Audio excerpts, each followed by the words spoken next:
तो हेलो दोस्तों, कैसे हैं आप सब। एक बार फिर से आप सबका स्वागत करता हूं। दोस्तों, आज हम आपको जिस देश के सफर पर लेकर जा रहे हैं उस देश के साथ हमारा रिश्ता बहुत पुराना है। आपकी जानकारी के लिए बता दें कि इस देश को आजादी हमारे देश की मदद से ही मिली। एक ऐसा देश जिसे हम कंट्री ऑफ रिवर्स के नाम से भी जानते हैं, जहां पर 700 से भी ज्यादा नदियां बहती हैं। जैसे हमारे देश में मछली को पसंद करते हैं, वैसे ही इस देश में भी कोई मछली खाए बगैर रह ही नहीं सकता। देश की राजधानी शहर को कहा जाता है सिटी ऑफ मस्क। आपको बता दें कि इस देश में 2000 से भी ज्यादा अखबार और मैगजीन्स प्रिंट की जाती है।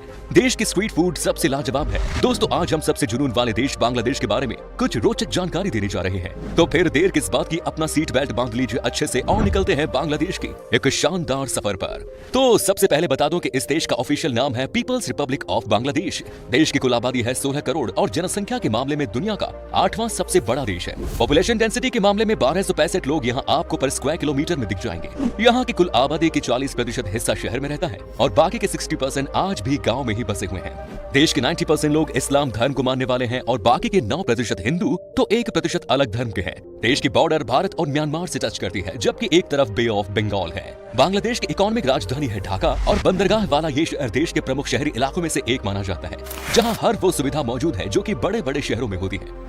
ढाका दुनिया का सबसे बड़ा 10वां सबसे बड़ा शहर है। बांग्लादेश भले ही गरीब देश है, पर ढाका आबादी समेत तमाम मापदंडों पर दुनिया का 10वां सबसे बड़ा शहर है। ढाका में आपको हर कोने में एक मस्जिद नजर आएगी, इसीलिए ढाका को मस्जिदों का शहर भी कहा जाता है। यहाँ के कई मस्जिद तो इतने खूबसूरत है कि मानो इसे देखकर आपका मन खुश हो जाएगा। बांग्लादेश दुनिया का एकमात्र देश है जिसने अपनी भाषा बचाने के लिए कई सालों तक लड़ाई लड़ी। पहले बांग्लादेश को ईस्ट पाकिस्तान के नाम से जाना जाता था, लेकिन यहाँ के लोग बांग्ला बोलते थे और पाकिस्तान की नेशनल लैंग्वेज थी उर्दू। ईस्ट पाकिस्तान में भी इसे जबरदस्ती थोप दिया गया, जो कि यहाँ के लोग मानने को तैयार नहीं थे। इसी चक्कर में कई सालों तक लड़ाई चलती और अंत में 1971 में भारत की मदद से बांग्लादेश को आजाद करा दिया गया। हालांकि ये बात अलग है कि इस देश के लोगों को लगता है कि भारत की मदद को भूल चूक है, क्योंकि आजकल इस देश का नजदीकी रिश्ता चीन से ज्यादा हो गया है।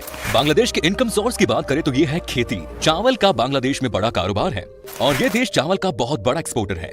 देश की लगभग 67% भाग जमीन यहाँ की एग्रीकल्चर के लिए इस्तेमाल किया जाता है। इसके अलावा दुनिया में जितनी भी बड़ी गारमेंट्स कंपनीज हैं, उनका प्रोडक्शन बांग्लादेश में ही होता है। दुनिया की टोटल गारमेंट इंडस्ट्री का 60% प्रोडक्शन इस देश में ही होता है। साथ ही पूरी दुनिया में इस्तेमाल होने वाली टोटल चाय का 3% हिस्सा बांग्लादेश उत्पादन करता है। यहाँ तकरीबन 50 लाख लोग चाय के प्रोडक्शन प्रोसेस से जुड़े हुए हैं और अपना घर परिवार चला रहे हैं। बांग्लादेश में लड़कियों की लाइफ काफी मुश्किल होती है। नाइजीरिया के बाद बाल विवाह के मामले में बांग्लादेश दूसरे नंबर पर आता है। यहाँ के कानून के मुताबिक 18 साल से पहले शादी करना लीगल है, लेकिन यूनिसेफ द्वारा करवाए गए सर्वेक्षण में ये बात सामने आई कि करीब 74% बांग्लादेशी महिलाओं की शादी 18 साल से पहले ही कर दी जाती है। इतना ही नहीं, ऐसे कई मामले भी सामने आते हैं जिनमें पैसों के लिए बच्चियों की शादी बुजुर्गों से करवा दी जाती है। एक समय ऐसा भी था जब यहाँ की महिलाओं का सुंदर होना खतरों से कम नहीं था। यहाँ पर आज से कई साल पहले बहुत गरीबी थी और ऐसे में यहाँ के पैसे वाले और रसूखदार लोग महिलाओं को अपने साथ ही रखते थे। एक मर्द कई शादियां करता था सिर्फ और सिर्फ मौज करने के लिए। ऐसी थी इस देश की औरतों की हालत। बांग्लादेश के लोगों के बीच में क्रिकेट का अलग ही जुनून है। क्रिकेट इस देश में हर इंसान के दिल में बसता है। बांग्लादेश की क्रिकेट टीम ने अपने शानदार प्रदर्शन से बहुत कम समय में ही इंटरनेशनल लेवल पर अपनी छाप छोड़ी है। आज तो ये टीम बड़े बड़े देशों को उनके घर में जाकर हराती है। हमारे यहाँ IPL में भी बांग्लादेश के खिलाड़ियों का बोलबाला रहता है। जैसे हमारे लिए सुबह की चाय से दिन की शुरुआत होती है, वैसे ही यहाँ बांग्लादेश में लोगों को अखबार पढ़ने से होती है। अखबार पढ़ना बहुत पसंद है यहाँ के लोगों को, तभी तो कहा जाता है कि 2000 से भी ज्यादा अखबार और मैगजीन्स छपी जाती है यहाँ पर। आपने जरूर बांग्लादेश के झंडे को देखा होगा। झंडे में आपको 2 कलर नजर आ रहे होंगे, लाल और हरा। हरे रंग का मतलब है खुशहाली और लाल रंग का मतलब है बलिदान, जो बलिदान इस देश की आजादी के लिए यहाँ के लोगों ने दी थी।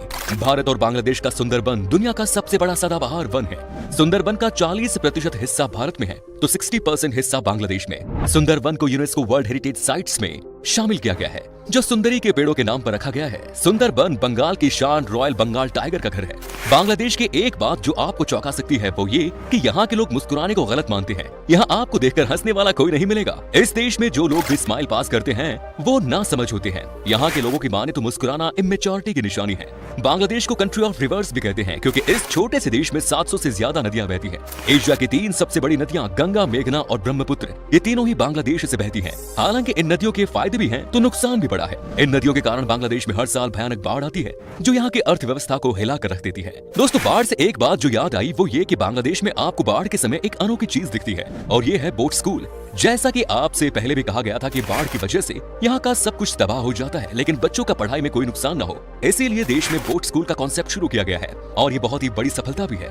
ज्यादातर देशों में हम कहते हैं कि 4 सीजन्स होते हैं, लेकिन आपको बता दूं कि बांग्लादेश में 6 सीजन्स होते हैं। समर, ऑटमन, विंटर और स्प्रिंग के अलावा ये 2 और हैं, रेनी और कूल सीजन। एक बात जो आपको बांग्लादेश की बिल्कुल भी अच्छी नहीं लगेगी वो ये कि यहाँ पर गंदगी बहुत ज्यादा देखने को मिलेगी। यहाँ पर आपको शायद सबसे ज्यादा इसी चीज से परेशानी हो सकती है। कई साल हो गए हैं लेकिन चीजें ये अब तक नहीं बदली। गंदगी के बाद एक और समस्या जो इस देश को परेशान कर रही है वो ये कि यहाँ पर ट्रैफिक बहुत दिक्कत है। बांग्लादेश में आपको हर जगह भयानक ट्रैफिक देखने को मिलेगा। साइकिल और रिक्शा की वजह से यहाँ पर खतरनाक जैम दिखता है। आप जहाँ भी जाएंगे आपको चारों तरफ ट्रैफिक नजर आएगा। तभी कहा जाता है कि अगर आपको ढाका से फ्लाइट लेनी है तो कम से कम 4 घंटे पहले निकलना होगा। ये देश भले ही छोटा हो लेकिन आपको बता दूं कि इस देश में 17 एयरपोर्ट्स हैं, मतलब बाय एयर जाने में आपको यहाँ कभी कोई परेशानी नहीं होगी। साथ ही एक बड़े शहर से दूसरे शहर भी आप आराम से पहुंच सकते हैं। बांग्लादेश के पास ही है दुनिया का सबसे बड़ा अनइंटरप्टेड सी बीच। इसका नाम है बाजार बीच जो कि 120 किलोमीटर लंबा है। मतलब आप इस बीच को अगर पूरा देखना चाहते हैं तो आपको 2 दिन का समय लग जाएगा। वैसे आपको बता दूं कि इसी बीच पर बांग्लादेश का सबसे बड़ा मार्केट भी लगता है। दोस्तों, भारत का पड़ोसी देश बांग्लादेश सैलानियों की काफी पसंदीदा और खास जगह है। प्रकृति की हरियाली से भरे इस देश में देखने लायक कई खास जगह हैं। सैलानियों को यहाँ ऐतिहासिक स्मारक, समुद्र तट, पिकनिक स्पॉट, जंगल और आदिवासी लोग देखने को मिलते हैं। साथ ही मछली पकड़ने के शौकीन पर्यटकों को ये मौका भी मिलता है। दोस्तों, अब हम आपको बताते हैं बांग्लादेश में वो कौन कौन सी जगह है जहाँ पर कि आप छुट्टी मनाने के लिए जा सकते हैं। Number 1 is Dhaka. दोस्तों, बांग्लादेश की राजधानी ढाका पर्यटकों को अपनी ओर आकर्षित करती है। ये बूढ़ी गंगा नदी के तट पर स्थित देश का सबसे बड़ा शहर है। इस जगह पर river craft, country boats, paddle steamers और फिशरमैन्स बोट्स की गतिविधियों से भीड़-भाड़ रहती है। यहाँ पुराने और नए वास्तुशिल्प का मिला-जुला रूप देखने को मिलता है। आपको बता दें कि ये शहर एक आधुनिक शहर के रूप में तेजी से डेवलप हो रहा है। औद्योगिक, वाणिज्यिक, सांस्कृतिक, शैक्षिक और राजनीतिक गतिविधियों का मुख्य केंद्र है ढाका। ढाका का अपना इतिहास रहा है और इसे दुनिया में मस्जिदों के शहर के नाम से जाना जाता है। Next is Sundarban. बांग्लादेश का सबसे बड़ा टूरिस्ट अट्रैक्शन है सुंदरबन। सुंदरबन का एक हिस्सा हमारे देश में भी है। दरअसल सुंदरबन भारत और बांग्लादेश के बीच विभाजित बड़ा मैंग्रोव संरक्षित क्षेत्र है। सुंदरबन संरक्षित क्षेत्र की यात्रा करने का अनुभव आपको जीवन भर याद रहेगा। ये क्षेत्र यूनेस्को द्वारा घोषित विश्व धरोहर स्थलों में से एक है। आपको बता दें कि ये बंगाल टाइगर का गढ़ है। रॉयल बंगाल टाइगर यहाँ का नेशनल एनिमल है और ये इस देश की पहचान भी है। साथ ही सुंदरबन काफी जहरीले सांपों का भी घर है। Next is Chittagong.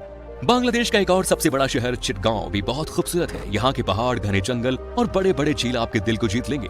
यहाँ की खूबसूरती के बारे में कहा जाता है कि जो भी एक बार चिटगांव आता है वो बार बार आने की चाहत रखता है। आपको बता दें कि ये बांग्लादेश का दूसरा सबसे बड़ा शहर है और इसे गेटवे ऑफ बांग्लादेश भी कहा जाता है क्योंकि यहाँ पर बड़ा सपोर्ट भी है। साथ ही दोस्तों, चिटगांव का मौसम बहुत सुहावना होता है। यहाँ लगभग हमेशा ही बारिश होती है। नेक्स्ट इज कुआकट्टा सी बीच। बांग्लादेश का सबसे खूबसूरत समुद्री तटों में से एक है ये जगह। यहाँ के बारे में कहा जाता है कि अगर आपको सनराइज या सनसेट देखनी है तो इस जगह को कभी मिस न करें। साथ ही अगर आपको सी फूड से प्यार है तो इस बीच पर आपको एक से बढ़कर एक तरह की सी फूड खाने को मिल जाएगा। अच्छी बात है कि इस बीच पर आपको गंदगी नामक चीज कहीं नहीं मिलेगी। चलिए अब आपको बताते हैं कि क्या है यहाँ का वीजा प्रोसेस और बांग्लादेश में घूमने के लिए आपको कितने पैसे खर्च करने पड़ेंगे। आपको बता दें कि आपके पास अगर सारे डॉक्यूमेंट्स मौजूद है तो आपको वीजा सिर्फ 7 दिन के अंदर ही मिल जाएगा। क्योंकि बांग्लादेश बहुत सस्ता है इसीलिए यहाँ घूमने के लिए 6-7 दिन में लगभग 55,000 रुपए खर्च करने होंगे।